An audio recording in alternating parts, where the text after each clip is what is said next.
सत्संग का सबसे बड़ा लाभ यही है कि हमारा द्वैत खत्म किया गया। नहीं तो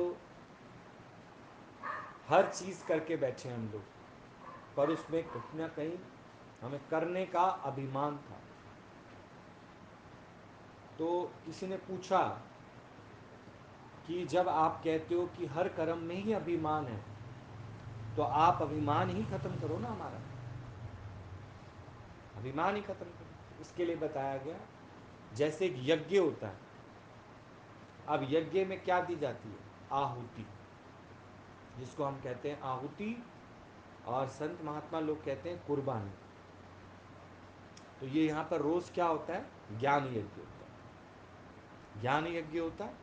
यहीं बैठकर गुरु तुमसे पूछता है, बताओ कितने काम तुम कल करके आए?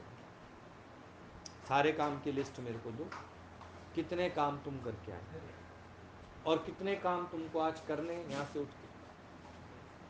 तो फिर लगता है कि कोई भी काम हम बताते कि ये काम हमने कल किए और कल हमें ये काम करने। जैसे इतना ही बोल दो चलो कि कहीं गुरु खुश हो जाए कि कल हम सत्संग आए और आज संकल्प करते हैं कि अब से रोज सत्संग आया करेंगे। तो दोनों में ही कर्म का अभिमान है। तो गुरु कहता है ये भी इस ज्ञान यज्ञ में डाल। कुर्बानी कर, कुर्बानी कर, आहुति दे और बिल्कुल अभिमान रहित हो जा। क्योंकि तू भी है, सुनाने वाला गुरु भी है और सत्संग भी है। तो कितने हो गए फिर? तो द्वैत तो फिर भी बना रहा। इसलिए राजा जनक कह रहे हैं कि बाहर से कुछ नहीं बदला, केवल गुरु ने मेरी किसको बदला है? नजर को बदला। बाहर तो वही एसी है, स्पीकर है, टेबल है, तखत है, बाहर से तो सब कुछ वही है, पर मेरे अंदर से द्वैत खत्म कर दिया। क्या अब मेरे को वो सब एक समान ही दिखाई पड़ता है। ये सब अगर वजूद है तो ये परमात्मा का वजूद है, परमात्मा की वजह से। तो ये द्वैत मेरा क्या हो गया? अब इनके लिए जो मेरे अंदर विचार उत्पन्न होते हैं वो अभिमान पैदा करते थे। अब अभिमान कैसे आएगा जब ये सब किसके कारण प्रेजेंट है? परमात्मा के कारण। तो फिर यहाँ पर हम लोग जो है इस यज्ञ के अंदर जब अपनी मैं को ही डाल देते हैं। अब फल कौन चाह रहे थे? पहले तो हम जो हवन या यज्ञ के लिए जाते थे तो उसके लिए फल चाहते थे ना, फल चाहते थे। तो फिर ये भी अपने कर्म का क्या हुआ? अभिमान। तो भगवान कृष्ण ने गीता में बोला कि तुम्हें क्या ये वाली बात समझ आ गई अर्जुन कि तू जड़ है, तेरे को कर्म करने की ताकत नहीं है? ऐसा कभी हुआ है पिताजी जॉब करके आए और सैलरी तुम लोगों को मिल जाए, पड़ोसी ने दुकान लगाई हो और सेल तुम्हारी हो जाए? बोलो। जिसने कर्म किया है फल किसको मिलेगा? उसी को मिलेगा। और पहले हम सब की साइकोलॉजी क्या थी? अब जैसे हमने कर्म किए हैं वैसा ही फल मिलेगा। पहले ये हमारी विचारधारा थी कि जैसा हमने कर्म किया है वैसा ही फल। अब यहां से तुमसे गुरु ने कर्म ही छीन लिए, लाओ इधर दे दो। क्या बोलकर? कि तेरे से कर्म भी कौन कराता है? परमात्मा। तो उसका फल भी किसको मिलेगा? अगर तेरे अंदर बैठ के कर्म करने की ताकत तुझे परमात्मा ने दी है तो उसकी सैलरी किसको मिलेगी? तुम्हें? परमात्मा को ही मिलेगी। तो तुम इस तरह से क्या हो जाते हो? निष्काम। और निष्काम भक्ति से हे अर्जुन मैं अति शीघ्र मिल जाऊं। पहले तो चाहे तुम तीर्थ करते थे, तप करते थे, दान करते थे, कुछ भी करते थे, उसमें साथ साथ तुम्हें पंडित जी ब्राह्मण लोग क्या बोलते थे? तीर्थ करने से ये लाभ होगा, फल तुम्हें पहले बता दिया जाता था, ये यज्ञ करने से ये मिलेगा, ये करने से ये मिलेगा, ये करने से वो होगा, करने से होगा। तो आप सोचो कि वो फल आपको नहीं मिलता था, वो आपके अभिमान को फल मिलता था। और आप सोच के देखो, अभिमान को मिला हुआ फल क्या आपको सुख दे सकता है? अभिमान से जो पैदा किए हुए बच्चे हैं, ये अभिमान से पैदा हो, और अब यही बच्चे जब ज्ञान में आ जाते हैं, अब गुरु के मुख से पैदा होते हैं। पता है आप लोगों के जन्म किससे हुए? अभिमान से। सास ने बहू को अभिमान दिया कि शादी को 3 साल हो गए, बच्चे नहीं हैं तुम लोगों को। यार दोस्त कहते हैं लड़के को, भाई तू कैसा आदमी, 3 साल हो गए तुमको बच्चा ही नहीं है। दोनों ओर से क्या जागा? अभिमान। अब जगह जगह इलाज करवाते हो, भाई बच्चा क्यों नहीं हो रहा? फिर हो जाता है तो क्या बोलते हो? अब ये बच्चा मेरा है, अब ये बच्चा मेरा है। तो तुमने उस कर्म में क्या डाल दिया? अभिमान। तो जो बच्चे की उत्पत्ति हुई वो किससे हुई? अभिमान से। पर अब जो तुम्हारी नया जन्म हुआ है ना, ये किससे हुआ है? निरभिमान। निरभिमान। तो जब अभिमान से ही जन्म हुआ, तो गुरु मिलने से पहले जो भी तुम्हारे सारे कर्म रहे होंगे, बीज जब जामुन का डाला तो फल कौन से आए होंगे? गुरु ने इसको जड़ से ही खत्म किया। आप देखो कितने इजी तरीके से गुरु समझा रहा है कि कर्म आज दिन तक तुम्हारी बॉडी में बैठ के किसने किया है? भगवान ने। पर तुम क्या जानते थे? तुम अपने को शरीर जानने के कारण ये सोचते थे ये कर्म मैंने किया, भगवान मेरे कर्मों की सजा की मुझे माफी देना। फिर पाठ हो जाने के बाद भी कहते थे भूल चूक अक्षर वादा घाटा माँ। प्रसाद रखने के बाद भी कहते थे भूल चूक अक्षर वादा घाटा माँ। यानी हर चीज में तुम्हें लगता था कि तुम करने वाले हो। अब तीर्थ जाते हो तो क्या बोलते हो? तू ले जा रहा है भगवान, तू ले जा रहा है, पर इसको मैं अपने खाते में नहीं डालूंगा। तो तीर्थ का फल तुम लोगे, फिर तुम्हें इंतजार रहेगा कि चलो धागा तो बांध आए हैं मनसा देवी पे, अब देखते हैं कब तक मन्नत पूरी होती है। इंतजार रहेगा तुमको। कौन बांध के आया धागा? फल भी किसको मिलेगा? इस तरह से तुम्हारी मैं क्या हो जाएगी? मिट जाएगी। फिर धागे बांधने की जरूरत ही क्या है, ये बताओ। कर्म से कैसे छूटोगे? और कर्म करने के अभिमान से कैसे छूटोगे? इसी तरह से ये हमसे सब छूट जाते हैं। और अगर कभी सहज में घर के सामने चौकी है, जागरण है, तो हम मत्था टेकने भी जाते हैं, सोचो, तो ये अभिमान नहीं आता कि हम गए, हमने वहां पे दरिया वरियां बिछवाई, सेवा कराई। नहीं, सहज। वो कर्म करने की ताकत हमको किसने दी? भगवान ने। तो मैं ये कभी अंदर में विचार नहीं रखूं कि देखो हमने तो इतनी सेवा की, पर किसी ने इतना हमारे लिए कुछ कहा ही नहीं, माइक पे थोड़ी प्रशंसा ही कोई कर देता हमारी। ये पहले होता था, जब मैं अपने को क्या जानता था? देह।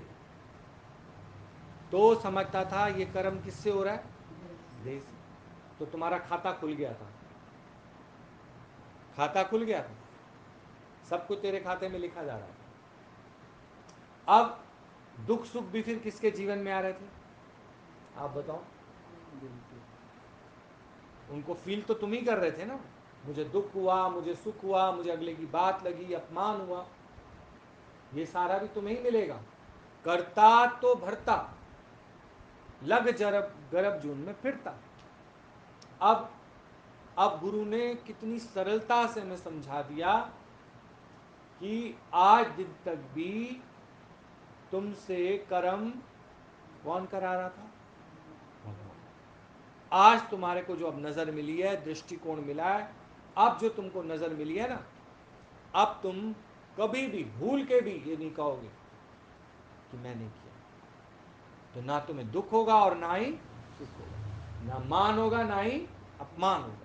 तो अब आप बताओ, बताओ कि जब तुम कर्म के अभिमान से छूट गए और तुम्हें ये बात समझ आ गई भगवान कृष्ण की कि हे अर्जुन, तुझसे कर्म मैं ही कराऊंगा, ये युद्ध मैं ही कराऊंगा, और इसका जो फल आएगा आगे जाके वो भी मेरा ही होगा, चाहे हार हो चाहे जीत हो। भजन कितने गाए हम लोगों ने, चाहे जीत मिले या हार, लेकिन समझ कहाँ आती थी ये बात। ये तो अब हम लोग गीता पढ़ रहे हैं, अष्टावक्र जी उनको जवाब दे रहे हैं, तो उसके अकॉर्डिंग हमारी जो ग्रंथियां हैं, गुत्थियां, वो खुलती जा रही हैं। समझ आ रहा है अब तुम लोगों को? समझ आ रहा है ना? और अब सब काम जब भगवान ही करता है तो आप देखो उसमें अपने आप वो अच्छा होता जा रहा है। अब अच्छा करने की जरूरत नहीं है। पहले हम लोग क्या करते थे, अच्छा करने की कोशिश के लिए क्या करते थे, यज्ञ करते थे, तप करते थे, दान करते थे, लेकिन मन में धरते थे गुमान, और उसके फल की चिंता में पड़ जाते थे, उसका फल भी मुझे मिले, क्योंकि अज्ञान था। कर्म मैं कर रहा हूं तो फल भी किसको मिले, मुझे मिले। अब कर्म किसने किया, जिसने कर्म किया, जो करेंगे सो भरेंगे। तो फिर तू कौन है बीच में? बोला मैं तो कल्पना मात्र झूठी मैं करके बैठा हूं, बस, और कुछ भी नहीं। और गुरु ने मेरा ये भ्रम मिटा दिया। गुरु तेरे दरबार आते ही आते मेरे मन का सारा। अब आप बताओ किस बात की टेंशन है, किस बात की टेंशन है? जब ये समझ आ गई बात कि इस घट में भगवान खुद बैठकर रास्ता रोकेगा भी और खोलेगा भी, तुम्हारे लिए साधन भी बनाएगा, उपाय भी बनाएगा, वही करेगा। तो जब कर्म करने की ताकत उसी को ही है, तो आगे सोचकर फल की चिंता तू क्यों कर रहे हो? तभी बोला कर्म करने में तेरा अधिकार है, फल में तेरा अधिकार नहीं। पर यहां तो गुरु कह रहा है कर्म का भी अधिकार क्या रख रहे हो, अधिकार क्या रख रहे हो? अधिकार तो यही है कि हम नॉर्मली, आप देखो जैसे आ गए खाली अंतःकरण लेके, ठीक है, अब खाली अंतःकरण लेकर आए हो, हम इसको जिस रंग में रंग देंगे उस रंग में तुम रंगे जाओगे। पर तुम ऑलरेडी किस रंग में रंगे हुए ये बताओ? इसकी बात, उसकी बात, उसकी बात, उसकी बात, इसकी बात, उसकी बात, उसकी बात, 8-10 की भी बात डाल लो दिमाग में, तो तुम्हारा स्वभाव कैसा हो जाएगा ये बताओ? चिड़चिड़ा, चिड़चिड़ा हो जाएगा, फिर तुम्हारे दिमाग में बातें घूमेंगी। अभी आप देखो समुद्र का पानी कैसा होता है, खारा होता है। क्यों होता है खारा? क्योंकि नदी का, नाले का, इसका उसका सब का पानी वहां पे क्या चला जाता है, मिक्स हो जाता है, वो क्या हो जाता है, खारा हो जाता है। समुद्र का पानी खारा हो जाता है। पर अगर गुरु कहता है सागर का पानी मीठा, कैसे मीठा? गुरु तो कह रहा है सागर का पानी मीठा है। अगर ये सब अपना अपना गंध उसके अंदर ना डाले तो उससे पहले सागर का पानी क्या है, मीठा। ऐसे ही तू शुद्ध स्वरूप है, बुद्ध स्वरूप है, निरंजन है, निरंजन है। तुम्हारे अंदर अगर लोग अपनी अपनी बातें ना डाले ना, तो क्या हो तुम लोग, क्या हो, कैसी वाणी बोलोगे? जब तुम कभी कड़वा भी बोलते हो ना, गुस्से में आ जाते हो, लहर आ जाती है तो समझो अभिमान की वाणी बोल रहे हो। और वैसे तो अगर तुम जानते ही हो ये बात कि तुम्हारे घट में परमात्मा बैठा है, तो तुम्हारे अंदर से हमेशा मधुर आवाज निकलेगी, प्यार वाली आवाज निकलेगी, कभी भी तुम्हारे अंदर से कड़वी आवाज नहीं निकलेगी। गाली भी देनी होगी ना किसी को, लड़ना भी होगा, तो कैसे लड़ोगे? मधुरता से, प्यार से, नहीं। क्योंकि कर्म का बिल्कुल अभिमान तुम्हारे अंदर से क्या हो गया। इसलिए गुरु कह रहे हैं सागर का पानी मीठा, पर खारा कैसे हुआ? सारा आ गया ना पानी बीच में। ऐसे ही तू शुद्ध स्वरूप है, पर तूने सबकी विचारधाराएं बीच में डाल दी हैं, तो कर्म का अभिमान आ गया। तो अब यही जो मीठा स्वभाव था ये क्या हो गया, खारा। कभी कभी कहते ये ऐसे तो नहीं थे, ये ऐसे कैसे हो गए, फलाना ऐसा तो नहीं था, क्योंकि इसने जिस काम के लिए आया था, क्या करने के लिए? परमात्मा का संग करने के लिए। इसने संग किस किस का कर लिया? नदियां, नाले, गंदे नाले, फलाना और ये इन सब का संग कर लिया। अब इन सब ने अपना अपना गंद कचरा इसके अंदर डाल दिया। अब ये नहीं बोलता, ये नहीं बोलता, इसके अंदर से कौन बोलता है? इसका अभिमान बोलता है। इन सब ने क्या दिलाया इसको? अभिमान। अरे ऐसे कैसे हो जाएगा, तुम्हारे भैया जी तो कुछ भी कह देते हैं, ऐसे कैसे हो जाएगा, तू काम नहीं करेगा तो कैसे हो जाएगा, बच्चों का ध्यान कौन रखेगा। अरे कमाल कर दिया, पता नहीं कौन सा सत्संग में तुम लोग चले गए। सोच के देखो, ये नदियां नाले क्या डाल रही हैं? अपनी अपनी कीच कच्चर डाल रही हैं बीच में। अरे गुरु तो इतनी सी बात ही तुम्हें समझा रहा है कि मुझे साफ साफ बता दो, या तो फिर भगवान गलत है या तुम सही हो। फिर या तो भगवान ने गलत बोला है कि जब तुम्हें एक बात मेरे साथ डिसाइड कर लो आपस में बैठ के कि तुम्हें अपनी मैं अगर ख़त्म करनी है, जो तुम मैं कर रहे हो, मेरे साथ बैठ के एक बात तुम डिसाइड कर लो। वैसे तो तुम कहते हो रटी हुई बात कि भगवान तू ही कर सकता है, भगवान तू ही करता है, ठीक है, मैंने मान ली वाली बात। अब तुम मुझे यह वाली बात बता दो कि फिर अगर जब मैं ही करता हूं सब कुछ, मैं ही करने वाला हूं सब कुछ, ठीक है, फिर तुम्हारे अंदर कर्म का अभिमान क्यों आया और तुम्हें फल की इच्छा क्यों हुई कि अब कैसे होगा, अब कैसे चलेगा, फिर कैसे होगा। अरे जब तुम एक और तो कह रहे हो, या तो तुम लोग हो डिप्रेशन में, या तो डिप्रेशन में हो तुम लोग कि थोड़ी देर बाद क्या करोगे, फिर थोड़ी देर बाद क्या करोगे। एक बात पे पक्के तो हो जाओ। स्थिरता किसको कहा जाता है? एक बात पे पक्के हो जाओ। और स्थिरता आएगी कैसे? जब तुम्हारी बात को कोई सही से नोट करके और तुम्हें कहेगा ना, क्या बात कर रहे हो, क्या बात कर रहे हो अर्जुन, कभी तुम बात इधर को कर रहे हो, कभी बात इधर को कर रहे हो, सीधे सीधे मेरे से बात करो। तेरे को कर्म करने की ताकत कौन देता है? भगवान। तो इसका फल का अधिकारी कौन होगा? वही होगा, वही होगा ना, कि कोई और होगा। अब कहोगे किसी को जा रहे हो महारानी वैष्णो देवी मंदिर, तो मेरी ओर से भी मत्था टेक देना, बोलोगे? क्यों? वो टेकेगा मत्था तो उसका फल किसको मिलेगा? उसी को मिलेगा। तुम लोग यहाँ सत्संग आए हो तो कई मूर्ख प्राणी होते हैं ना, तो वो क्या कहते हैं, जैसे ज्ञान तो तुम लोग सुनते हो, अब असर घर वालों को कैसे हो जाएगा ये बताओ? असर घर वालों को कैसे हो जाएगा? ज्ञान सुनने तुम आते हो तो असर किसको होगा? तुम्हें ही होगा, उनको नहीं होगा। फिर कहो आप कृपा करना, मुझे भी हंसी आती है, अब हम क्या बोले। तो लेकिन फिर मुझे अंदर में लगता है अभी इनका लेवल उतना नहीं है, अभी उतना लेवल नहीं है इन लोगों का। पर हम लोगों ने जब ज्ञान को समझा तब कभी ये अंदर में बात नहीं आई कि हम गुरु को अब इतना भी कह दें कि आप कृपा करना, मम्मी पे बीमार रहती हैं, आप कृपा करना कि घर वाले छुट्टी दे दें मुझे आने के लिए। ज्ञान हम लोगों ने सुना ना, वो कैसे चेंज हो जाएंगे ये बताओ?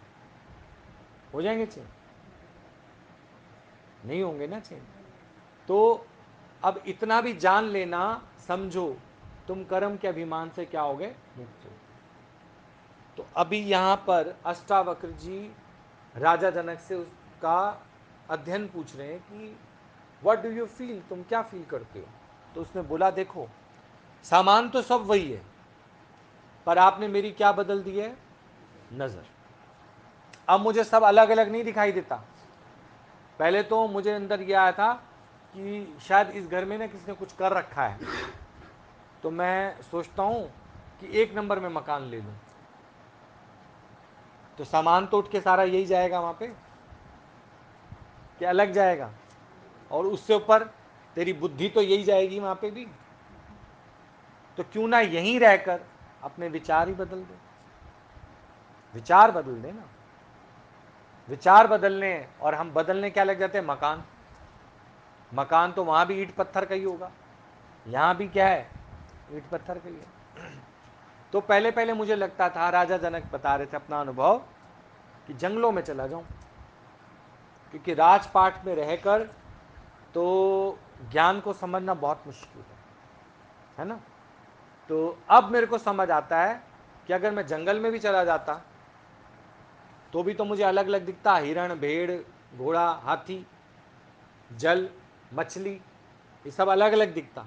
पर आपने तो मुझे यहीं बैठे बैठे ही सब में एकत्व का भाव रखा और मेरे लिए ऐसा यज्ञ किया, और उसमें बोला यहां किसी और से कुर्बानी मत मांगो, तू अपनी आहुति डाल, तू अपनी नजर बदल। ये मत रखो कि कोई दूसरा सामने वाला नजर बदले, नहीं, तू अपनी नजर बदल, नजारा अपने आप ही क्या हो जाएगा। तो राजा जनक ने क्या किया, अपनी नजर को बदला, गुरु के वचन को मान। वो तो सिर्फ एक गिलास पानी लेकर आया है, कौन, राजा जनक, ठीक है। अब इसके पास अगर इसने चुटकी लाल रंग डाल दिया, किसने, अष्टावक्र ने, तो पानी कौन से रंग का हो गया। और अगर हरा डाल देता, अपना क्या है इसके पास। तो तुम जब भी बैठो हमेशा कहो, आपने अपना बनाया, मेहरबानी आपकी, आपने अपना बनाया, मेहरबानी आपकी। हम तो सिर्फ एक लोटा पानी का भर के लाए हैं, उसमें गुरु ने अपना रंग मिला दिया, रंग दिया हमारे को। कल चल रहा था ना, रंग दे रंग दे रंग दे। तो यही लगा कि गुरु ने कैसे हम लोगों के जीवन को रंग दिया। अब उस पर भी अभिमान नहीं है कि हम अपनी वाणी बोलते हैं, जो गुरु ने बताया ना वही तुम लोगों को बताते हैं। कभी कभी ये लगता था कि देखो कितने नए नए पॉइंट्स निकल आते हैं अंदर से। अगर गुरु एक तत्व ना समझाता ना, वो 1 रुपया ना देता, तो बाकी तो वैल्यू क्या थी फिर, जीरो। गुरु ने एक दिया तो उस एक से बनता गया आगे।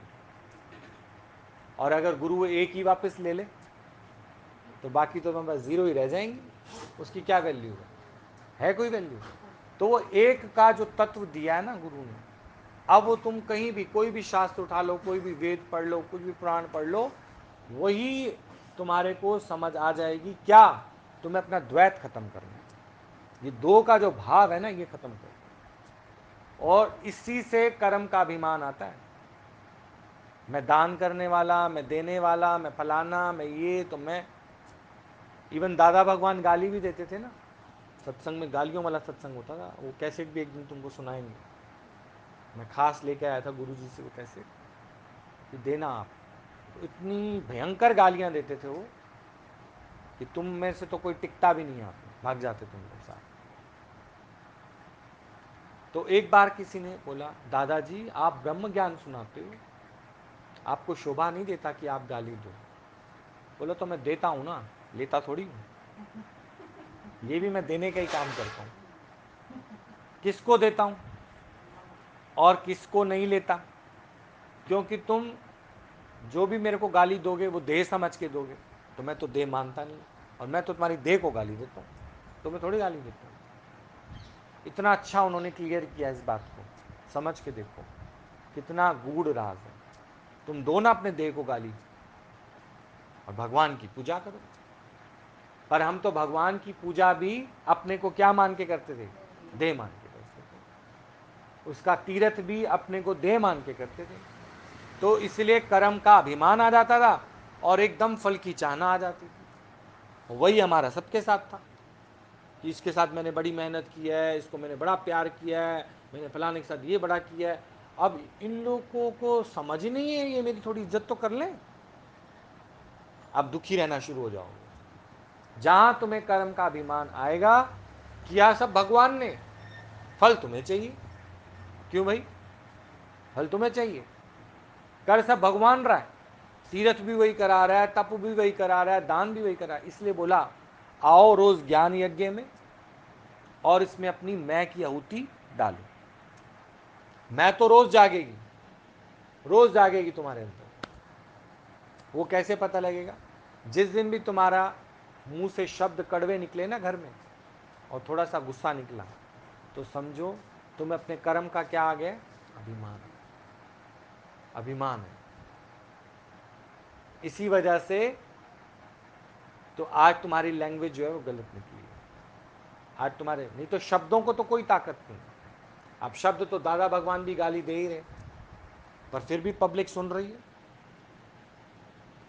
उनको ये पता है कि ये जो शब्द है ना, ये दादा हमारे उद्धार के लिए बोल रहे हैं। और दादा को भी ये पता है, दादा को भी ये पता है कि मैं अपने स्वार्थ के लिए शब्द नहीं बोल रहा हूं। हम तो अगर अपने बच्चे को भी गाली देंगे ना, सिर्फ इसलिए कि समाज में हमारी नाक ना कटा देगी, हमारी बेइज्जती ना करा देगी, इसलिए हम बच्चे को पिटाई भी कर रहे हैं, गाली भी दे रहे हैं, उसके ऊपर हाथ भी उठा रहे हैं। तो इसमें भी तो हमें फल की चाहना है। हम अगर बच्चे के साथ मेहनत भी कर रहे हैं तो उसमें हमें फल की चाहना है ना, कि कम से कम हमारा नाम तो रोशन करें। अगर नंबर ही कम आ गए, सोचो बच्चों के, क्या करोगे? दुखी होगे कि नहीं होगे? और फिर मेरे से ही आके कहते हो, भैया जी ये कह रहे थे कि ना तू सत्संग जाती है ना, बच्चों का ध्यान नहीं रखती, इसलिए तेरे बच्चों के नंबर क्या हैं? पहले तो सत्संग जाने का अभिमान, फिर बच्चों का ध्यान रखने का अभिमान। यह अभिमान करते करते करते करते बच्चों के नंबर कम आने का जो फल मिला है तुमको, ये भी तो तुम्हें ही भोगना पड़ेगा। कि सत्संग तुम ही आते थे, बच्चों का ध्यान तुम ही नहीं रखते थे, तो ये बच्चों के नंबर जो कम आए, ये इसका भोगता कौन होगा? तुम ही होगे। तुमने ये अभिमान रखा है क्यों कि हम सत्संग जाते हैं? भगवान ले जाता है, उस समय हमारे काम अपने आप ही निपटा देता है, अपने आप ही हमें फ्री कर देता है। भगवान ले जाता है। बच्चे भी किसके हैं? इनको पढ़ा भी कौन रहा है? इनका ध्यान मेरे से ज़्यादा कौन रख रहा है? देखना कभी नंबर कम ही नहीं आएंगे। हमें तो गुरु जी की वो बात नहीं भूलती कि मोना दीदी का बताते थे वो गुरु जी, कि वो 3 साल की थी, 3 साल की थी जब नीना मम्मी सत्संग जाना शुरू किया उन्होंने। पर गीता भगवान ने एक बात बोल दिया, देख नीना, कर्म का अभिमान मत रखिए कि तू इसको पालती है, तू इसको चलाती है, तू इसको करती है। प्यार भले ही कर, पर जब तेरे को कर्म का अभिमान आया ना, तो चिंता से डूब जाएगी। तो ये ब्रह्म ज्ञान मत ले हमारा। तो ब्रह्म ज्ञान लेना है तो अपने अंदर से अभिमान हटा, तो इसको परमात्मा के भरोसे छोड़ के तो देख एक बार। और छोड़ के देखा तो वही मोना दीदी है आज जो तुम्हारे पास स्क्रीन पे आती हैं। कौन सी दीदी हैं? वही मोना दीदी है। बिगड़ गई, खराब हो गई। सोचो, हाई कमांड में जॉब की उन्होंने, और आज भी 1 टका किसी का नहीं लेती। इतनी सैलरी, इतनी पेंशन कि पता नहीं बैंकों में कितना पैसा होगा। अपना ही गवर्नमेंट जॉब का। पहले डैडी जी गवर्नमेंट जॉब में थे, तब भी हमने गुरु जी को देखा कि कभी भी, हम लोग तो वहीं रहते थे, तो हम लोगों ने देखा कि कभी भी उन्होंने किसी से एक सिंगल पाई भी नहीं लिया। अगर लिया भी तो वो कहाँ लगा? सत्संग कार्य, क्योंकि अपना उनके पास बतेरा था। ज्ञानी अगर इस चीज़ के लिए कार्य कर रहा है ना, तो समझो फिर बेकार है, क्योंकि उसको तो फिर अपने कर्म का फल चाहिए। उसको लगेगा सत्संग करने वाला मैं हूँ तो मुझे क्या मिले? उसका फल मिले। जैसे मैंने व्रत रखा, उपवास रखा, तो अब भगवान से नहीं मांगेंगे तो किससे मांगेंगे? अगर तुमने अपने कर्म का सम्मान भी ले लिया तो तिल का मान। तीर्थ तप दान करे तो मिले तिल का मान। तिल जितना मान मिलेगा। तिल कितना होता है आप देखो। और अगर निष्काम भाव से किया कि भगवान तूने करा लिया, हम कौन है करने वाले? हमें तो समझ भी नहीं थी। भगवान किसने करा लिया? हमारा अंदर पहले हमारी मलिनता को गुरु ने साफ किया, और अब लगता है भगवान तू करा लेता है। तो ये सारा क्रेडिट किसको देंगे हम? गुरु को। गुरु को देंगे सारा। कि गुरु ना मिलता ना, तो हमारे से कर्म का अभिमान जाने वाला नहीं था। और जब तक कर्म का अभिमान फंसे हुए थे हम लोग इसके अंदर, आप सोच के देखो, आप चिंता से छूट ही नहीं सकते थे। गुरु ने हमारी चिंता क्या कर दी? छुड़ा दी। और जिस दिन से हमने अपना मुख भगवान की ओर कर दिया और माया को पीठ कर दी, पहले माया में तो लगे रहते थे कर्ता भाव से, हमें करना है करना है करना है करना है करना है। तो आप विचार करके देखो निष्कामी कहाँ थे फिर, जबकि पूरी गीता में पढ़ के देखो निष्काम भक्ति से हे अर्जुन मैं मिलूंगा, मैं मिलूंगा। तो यहां पर कभी कभी मेरे से कोई पूछता है ना कितने लोग आते हैं सत्संग में, कितने हो जाते हैं, कितने एकाध हो जाते हैं, तो मैंने कहा मैं तो गिनती नहीं करता, मैं तो सिर्फ इतना देखता हूँ कितने भाव वाले आते हैं सत्संग में। अगर तुम भीड़ इकट्ठी करना चाहो ना तो बड़ी इकट्ठी कर लो, नहीं अगर हम इस नज़र से देखने जाएं कि वहाँ कितने लोग आते हैं, कितने भाव वाले आते हैं, ये ज्ञान असर किसको करेगा, भाव वाले का या गिनती वालों को, भाव वालों को। भगवान किसका भूखा है, भाव, और मिलेगा भी उसी को। विदुरानी ने आप देखो भूल गई, वो केले का गुद्दा फेंकती गई और छिलका भगवान को देती गई, छिलका खाते गए भगवान भी। और विद्वान कह रही ओफो सारे गुद्दे तो मैंने नीचे फेंक दिए, आपको मैंने छिलका खिला दिया। बोला भगवान तो भाव का भूखा है, तेरा भाव अच्छा था बस, ये देखिए मैंने, मेरी नज़र केले पे थोड़ी है, तेरे भाव पे थी। आप देखो ना कागज़ का एक टुकड़ा है, उस पर रिजर्व बैंक ने अपनी मोहर लगा दी 500 रुपए की, उस कागज़ की वैल्यू भी क्या हो गई। अब कोई कागज़ को थोड़ी पहचान रहा है, उसका भाव कितना हो गया 500 रुपये। रिजर्व बैंक की एक मोहर लगने से ही वो कागज़ के टुकड़े की वैल्यू क्या हो गई। और जब हमारे पे ऐसे ब्रह्मज्ञानी की मोहर लग जाएगी, सोचो वो अपना हाथ हम पे रख देगा तो इस जीवन की वैल्यू बढ़ जाएगी कि नहीं बढ़ जाएगी। पर हम तो मोहरें किसकी लगवाते रहते हैं, ए तू एक बार मुझे माँ बोलना, ये तू मुझे एक बार ये बोलना, तू मुझे एक बार ये बोलना, तेरे मुंह से बड़ा अच्छा लगता है। माया की मोहरें लगवा लो कितनी भी, अपने जीवन की वैल्यू घटा रहे हो कि बढ़ा रहे हो। तो कौन सी मोहर लगवानी है, भगवान। भगवान अपना हाथ हमारे सर पे रखे और मुख से निकले जो भी बात, तो यही मान के चलो भगवान ये तेरी वाणी है, तेरी। जहां तूने कहा ना मेरी वाणी है, तो देखना अभिमान से तुम्हारे अंदर कड़वी वाणी निकलेगी, ऐसी वाणी दिल को, दूसरे के दिल को दुखाएगी। और अगर भगवान को इतना समर्पित होकर बैठोगे तो तुमसे प्यार वाली वाणी निकलेगी। तो फिर आप देखो इस संसार को सागर कहा गया, क्यों बोलते हैं भव सागर, संसार सागर है, इसके अंदर खारापन और ज्ञानी दो ही हैं। गुरु की वाणी कितनी मीठी है और संसार की वाणी अभिमान वाली है। अब तुम देख लो तुम्हें किसका संग करना है। संसार का संग करोगे तुम्हारे मुंह से अभिमान की वाणी निकलेगी,